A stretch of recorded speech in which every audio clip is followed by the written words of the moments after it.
Baik, terakhir Pak Anwar ya, silakan. Bismillahirrahmanirrahim. Assalamualaikum warahmatullahi wabarakatuh. Pimpinan dan anggota DPR Aceh yang terhormat, yang kami muliakan Pak Gubernur dan seluruh anggota Forkopimda yang berhadir.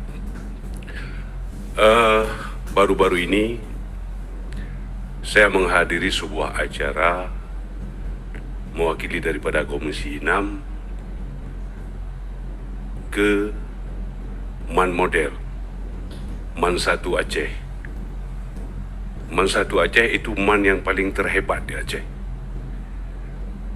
Bahkan MAN Model MAN 1 mendapat peringkat yang paling menyenangkan untuk Aceh di kancah Indonesia secara nasional.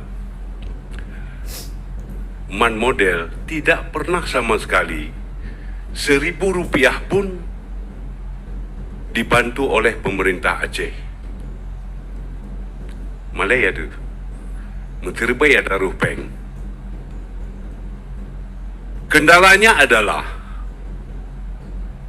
MAN Model adalah MAN negeri, tapi tanahnya milik orang, milik yayasan, sehingga pemerintah pusat pun melalui Kementerian Agama tidak bisa membantu. MAN negeri, tanah Muatagop.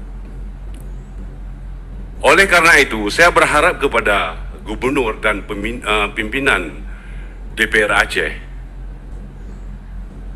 berdasarkan informasi yang saya terima bahwa Kemenak Aceh pernah menjumpai Bapak Gubernur dengan menyerahkan sebuah surat permohonan hibah tanah untuk MAN 1 Aceh, untuk MAN Model.